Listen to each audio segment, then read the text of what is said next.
Hey everyone, and welcome back to Coming from a Brown Girl. This is Rina Kumar, and say hello to Kali. Hi everyone, it's almost Christmas. I'm so excited. It was the night before Christmas. It is. Are you all set for tomorrow? That's a relative term. And I'm like crazy about like my house being perfectly clean and like everything looking perfect and the tree looking perfect and all the outfits picked. So I'm a little bit on the crazy meter. So yes, I feel like I'm as ready as I'm gonna be. Yeah, for sure. You definitely take it to the next level.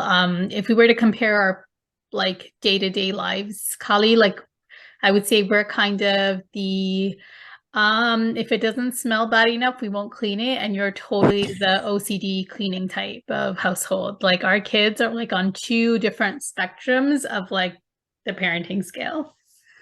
No, not true. I do think like sometimes we take it too far where we're like so OCD about having things our way at the expense of like sometimes just like going with the flow. And I will say like as we've talked about in the past episodes, a mother of two and just recently gone back to work. So that's definitely made me change my expectations. But with the holidays coming, I'm kind of back to my crazy self. But I kind of like it for big occasions. Yeah. So what are you doing tomorrow? Do you have a lot of plans? Are you hitting up some parties? You getting drunk? What's in the cards for you?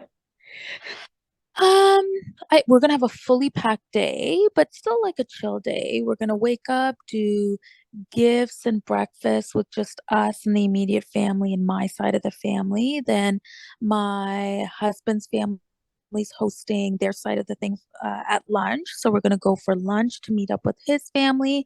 And then we're going to come home, put the kids down. And then we've invited just some close friends and family for like just dinner and drinks and stuff, more like just an adult thing. So Okay, I think cool. there'll be a little bit of fun for everybody. Nice, nice. Is that how Christmas goes for you typically? Typically, you know what? Most of the years since we've been married, I've actually hosted. This year I was kind of very happy not to host because going back to work is always tough for me. So I know like most moms postpartum, they typically find like the first 3 months like a really big adjustment, like when the baby's first born. Not to sound cocky and not to sound like, like, oh, like I'm so good. I actually find that part really fun and enjoyable. I have like the worst time and the worst adjustment to my kids going to daycare and me going back to work. I mean, the daycare piece is a challenge in itself, the ugly crying in the parking lot and the, oh my God, my kid's Yeah. not with me all the time. But like, I really struggle with balancing work and the kids. Like, I just find the whole like giving 100 at work and then rushing home and like trying to be disconnected to work and not lose my patience with my kids because I'm frustrated at work. Like, I just find that whole work life balance thing very, very tough. So, the hardest part of motherhood for me is actually leaving mat leave and going back to work. And I know I'm like crying a river to somebody who lives in a country where they don't even have proper mat leave. So Yeah. I completely understand I don't have a bad situation, but I struggle with the adjustment.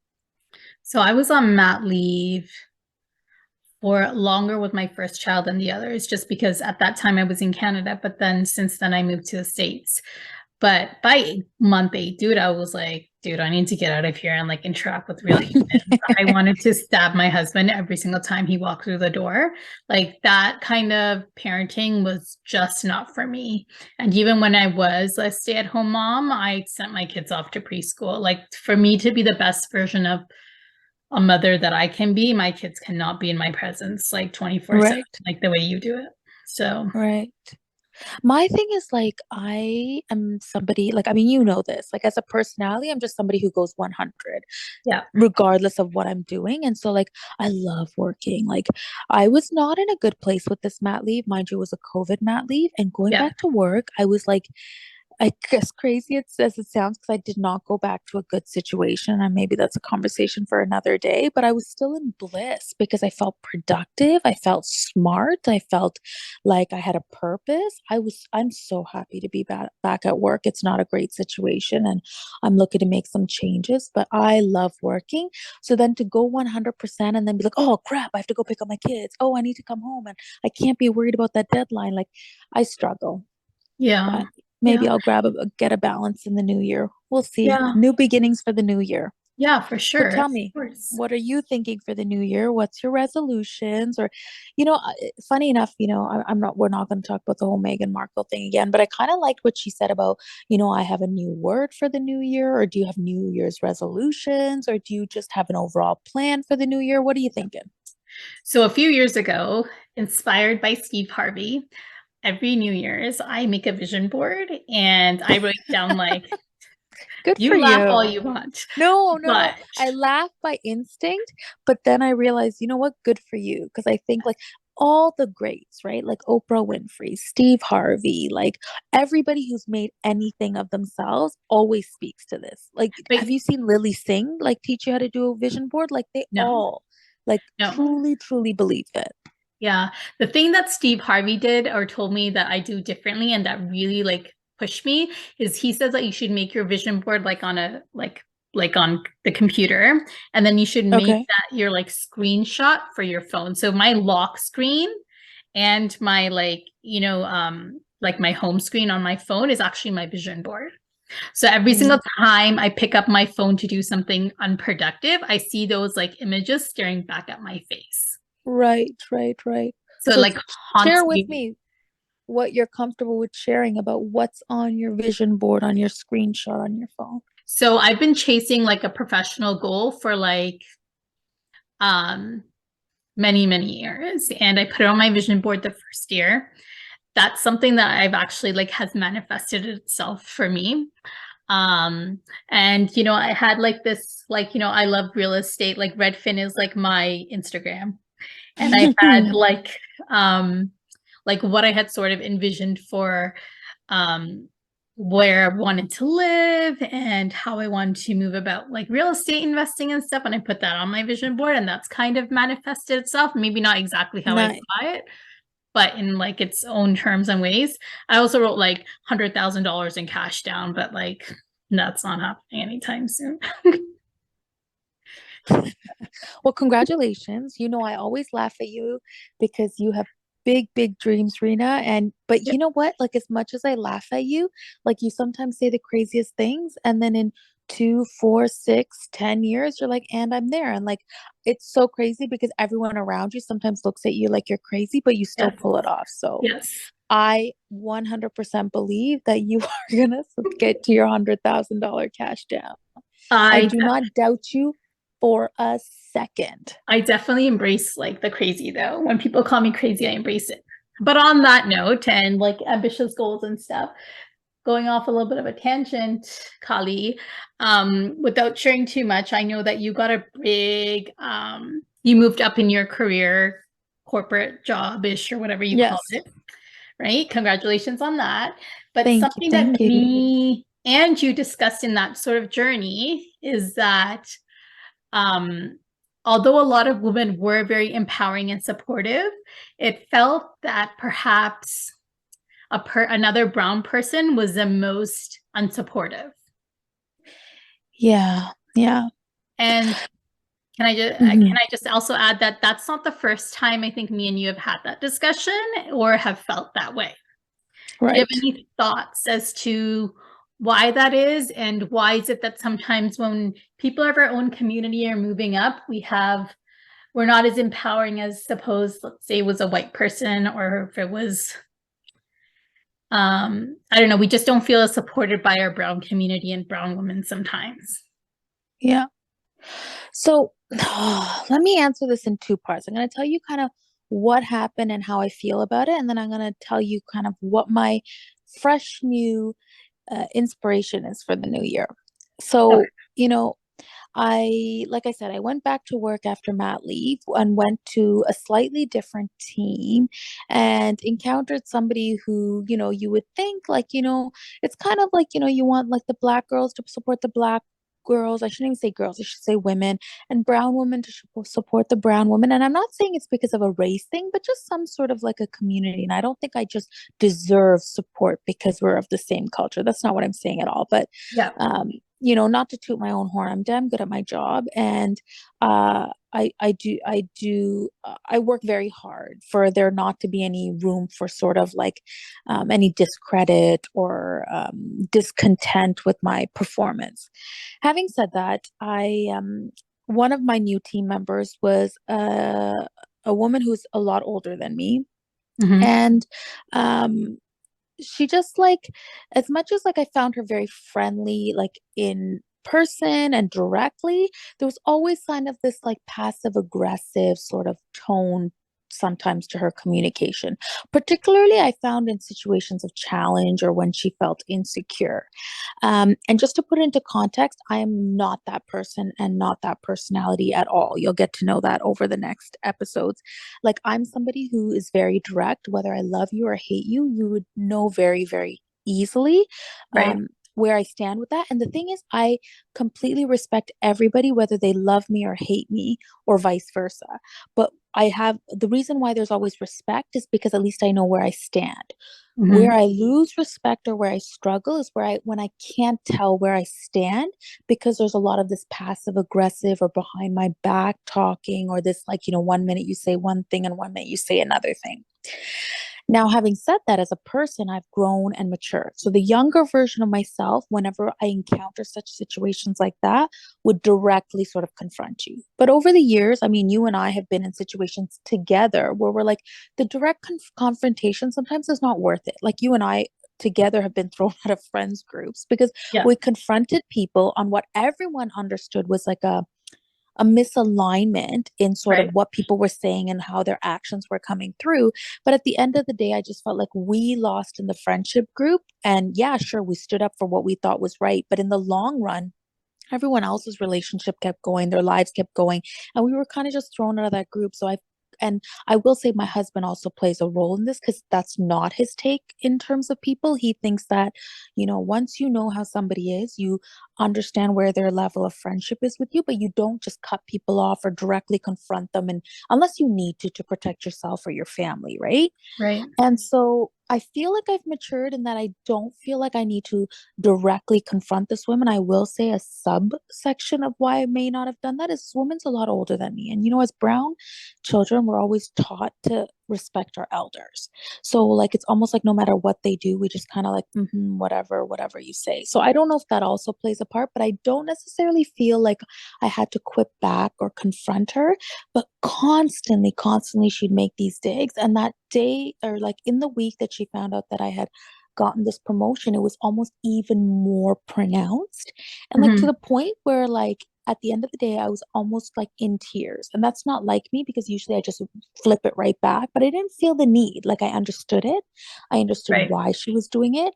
I understood that that's her issues, not my issues, but it was still hurtful because in my mind, I'm thinking, I've never done anything to be mean spirited to you or to gun for you or to be not nice.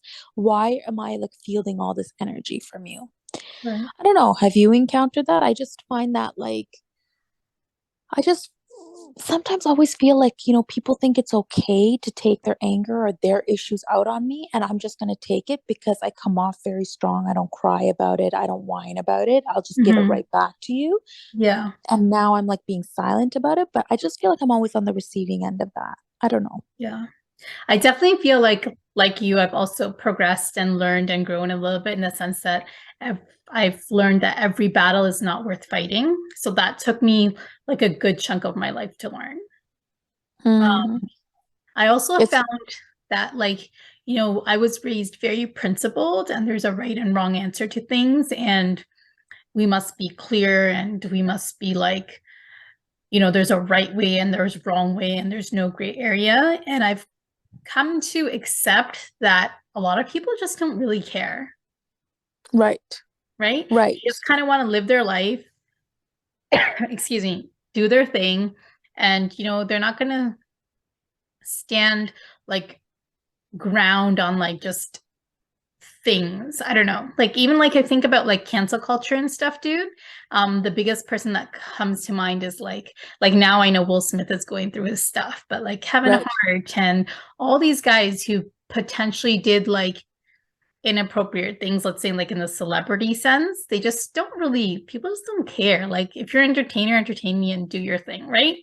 Like Mm, I don't know, like but me, like since that whole slap with Chris Rock, I yep, have yep, not watched anything produced by Will and Jada Smith. I will not watch any show made by like he's in. Like I don't even care. Like I saw that Fresh Prince of Bel-Air was now like streaming on one of like the streaming right. sites that I was on, and I Disney was like, show. do Yeah, not show me this again. Like I'm very much like that, and I will right. just fight those battles on my own terms. But most people Yeah, just don't give a shit, yeah.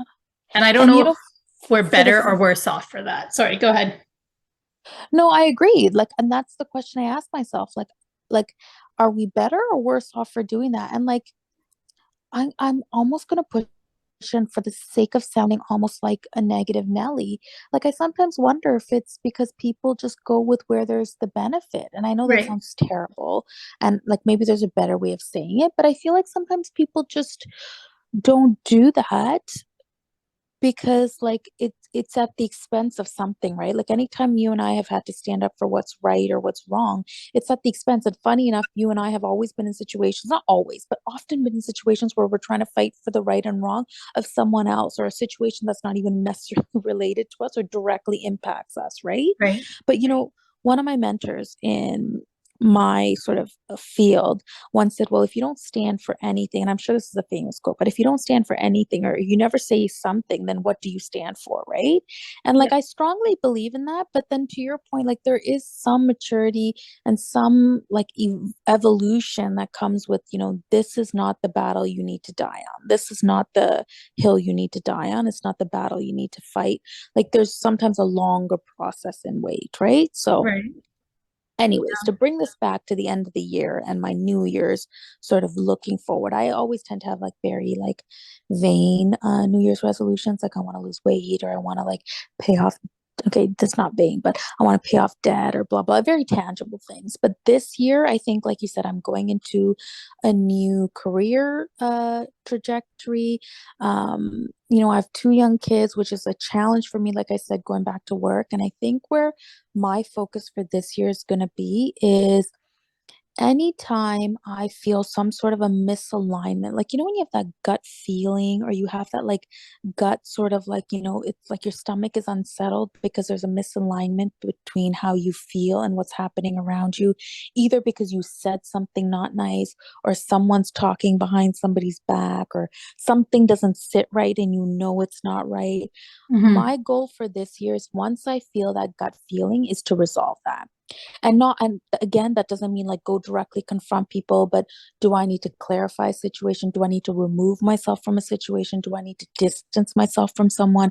Whatever the case may be, my goal is to live this year with as little of that misalignment or that weird feeling in your gut when you know something's off.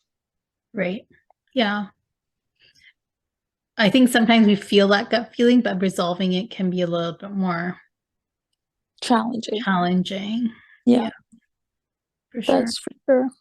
Speaking of challenging, I just want to say, like, as we close off this year, one of my closest friends for years messaged me, and like, I love her to death. And I'll tell you, like, in my 20s, I'm totally dating myself now. In my 20s, when I first started dating my husband, I would say I was in love with my best friend as much as I was in love with my husband.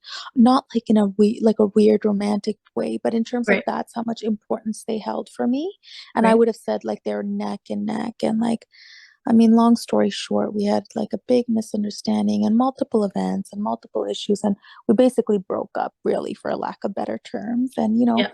for the holidays and big occasions, our lives are so intertwined. We connect so often, but it's so crazy to see how you could be so close to somebody once and then Mhm. be so disconnected or so removed from them in just a snap of a finger. It's kind of heartbreaking. I Yeah. do close the year off with a little bit of heartbreak, not gonna lie. Is there something in particular that you were like, oh, damn, she's doing this, or is it he or she?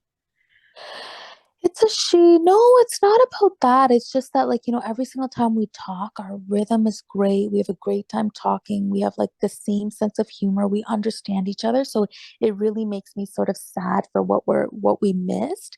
But at Right, the same time, very quickly, I can see the key principal issues that also caused the crack or the fracture in our friendship. So right, I'm not like, what do you call it? I'm not like disillusioned by that. right. But you always, you always breaks your heart when you lose a really strong relationship. And I don't know, I know everyone says this and everyone finds it easy. I'm not somebody who makes friends easy. And Mm. my age, I don't think it's easy to make friends when you have two kids and you barely have time to take a shit and any of those things. So for me, like a lost friendship is always a little bit sorrowful. I take a slightly different viewpoint of that. And that's being said, like, I grew up with like Sex and the City, right? Like, I didn't grow up with it. Mm, So not when I was a child, I wasn't watching Sex and the City, but I came of age around the Sex and the City time. And I really thought I was going to walk out of college with this like hardcore group of friends who are going to like carry me for the rest of my life, right, right? right, exactly. And I really quickly realized how fragile our relationships were. And as people, part of it was just life moves on, right? And people disperse themselves. But also, like, I felt very much a lack of loyalty from some of my friends in many ways. So that was also very challenging for me. But then I have been in multiple friend groups where I think that they have that Sex in the City relationships, and I see them speaking poorly of each other. So what appears to be the Sex and the City relationships, like if you actually delve further in, are not as strong as you suspect, you mean? Right. Yeah, because those are the exact reasons that I left those, like, left behind my friends. If I learned that you were shit talking me or my relationship or my money situation or my kid behind my back, even loosely, like if any of my close friends did pulled like a housewives moment on a Right. confessional or pulled a housewife moment because they think that I'm not seeing or hearing something, then you are like out of my life. So I wonder Right. if you were to reevaluate all those friendship groups that you kind of see and you somewhat envy, like what is there, right? I don't know. But maybe I'm flawed in that thinking too, because I mean, we're not all perfect, but I grew up in a family where that was like, end all and be all. If somebody came, like I grew up with just me and my sister, if somebody shit talked my sister, dude, you cut that person up, you like bury them first, and then you go ask your sister questions. You know what I mean? Like that's the kind of thinking that I expected from my friends as well. And I came to learn very quickly that's not necessarily how friendships work. I don't know. Maybe I'm off Yeah. base. No, I completely agree. So I'm with you, like, when it comes to family, family first, and then friends. And I strongly believe that, like, even if my family is wrong, like in public, I will always back you, and then in private, I'll rip you a new one. Yeah, In terms of the friends thing, I am of the same mind in terms of the principles. But like, when I hear you say it out loud now that, oh, if somebody should talk me, or would cut you out of my life, I operate in the same principles, but now when I hear you say it, it sounds so severe. it And does. I don't know. And maybe people are more forgiving and people are more understanding of it. I have trouble with that. Remember, I Right. told you we just spoke about that misalignment. Like, I would feel really weird acting like I'm cool with you when I know you've said something terrible about me elsewhere. Exactly. And but at the same time, then does that mean those Sex and the City friendships don't exist? I don't know. I haven't I let me put it this way. I was not blessed enough to have a Sex in the City friendship group. Yeah. I mean, I'll tell you, like, my girlfriend and I, the one we just spoke about that broke up, like, I don't feel like our breakup was because I felt like she was shit talking me or she was like any of that. I just felt like as time went on, I wasn't as much of a priority. And then there was always there was another big situation with a misunderstanding. So it wasn't like as like severe of like somebody like was like what do you call it, disloyal to me or like sabotaged me, but I think just like life happened, right? And with life comes natural emotions, and I'm not making excuses, but Yeah. I don't know if a different friendship would have survived because I think the situations just played out the way they did.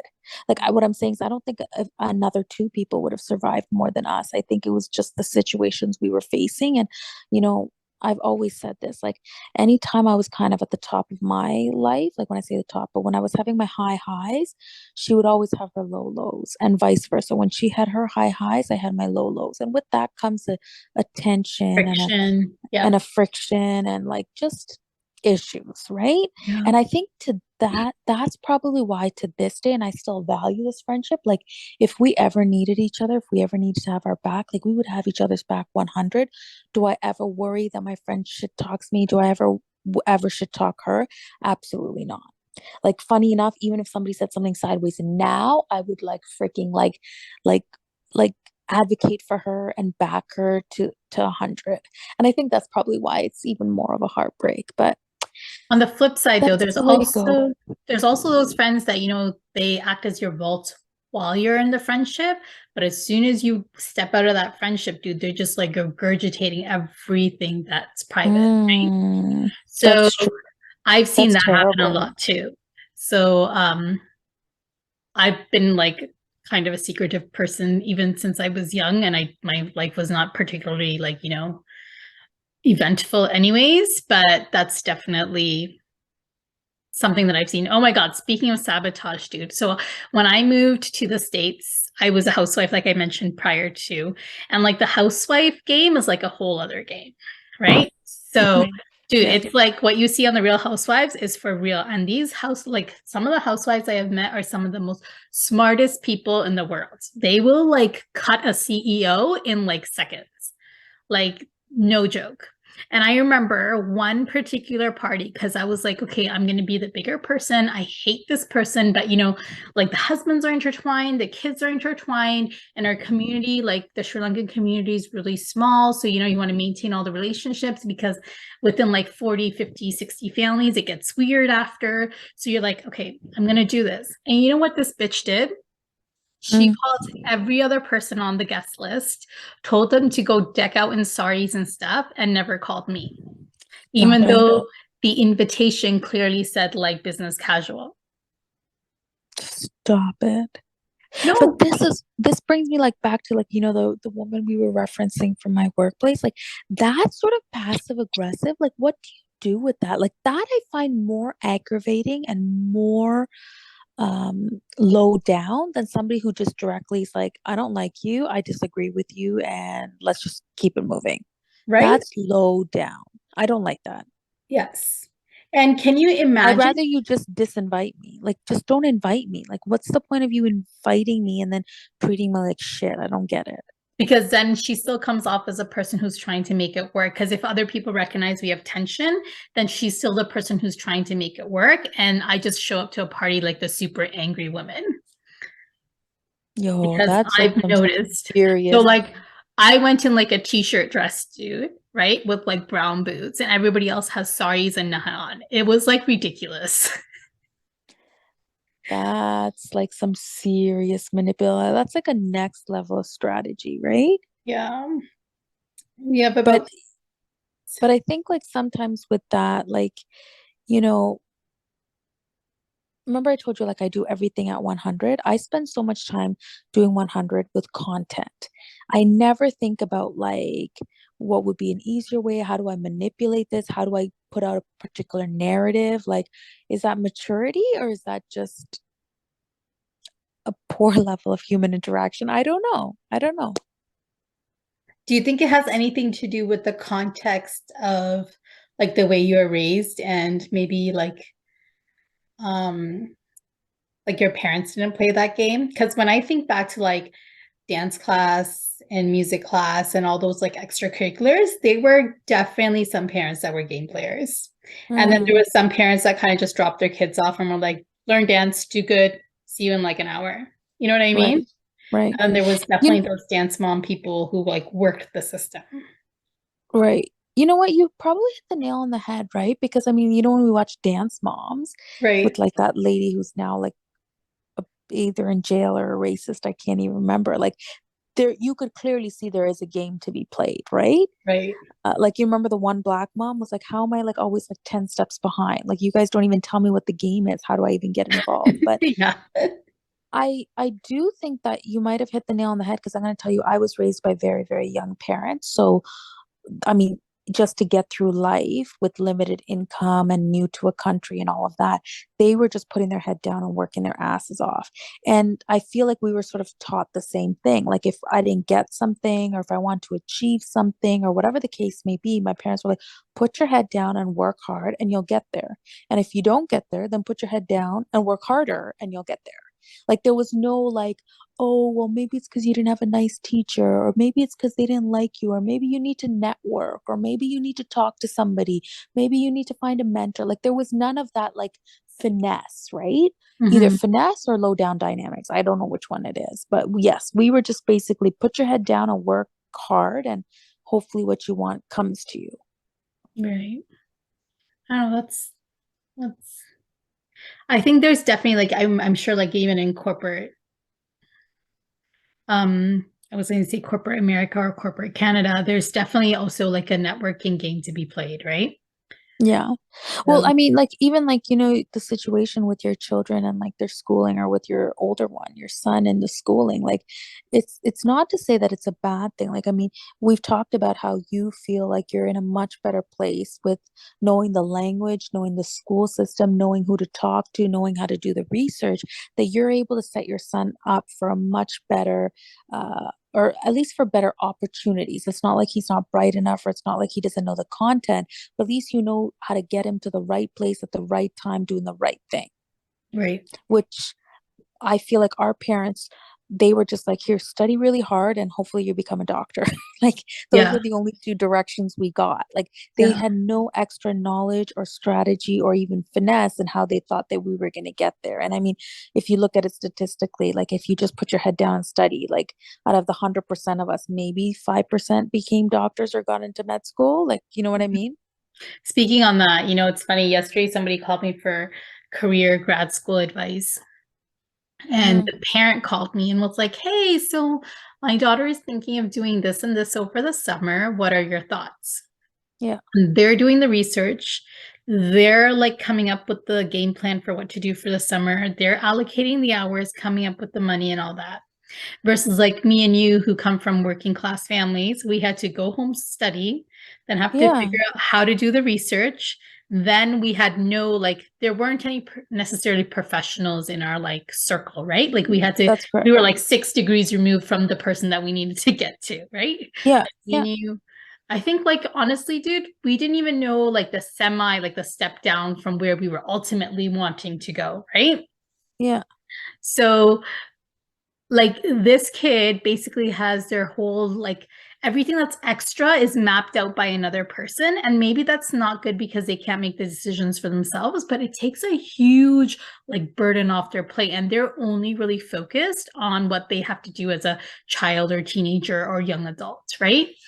Yeah. It's just But that's the thing. Like, I interesting. definitely think it takes some of the maturity or the adult thinking away from them, but you can't deny that it sets them up for way more success. Right. Sure, we might have better life skills, and I really think that's questionable. I don't even think that's true because I think we had to like we were kind of in an overdrive of fighting our way through that we're almost always ready for a confrontation.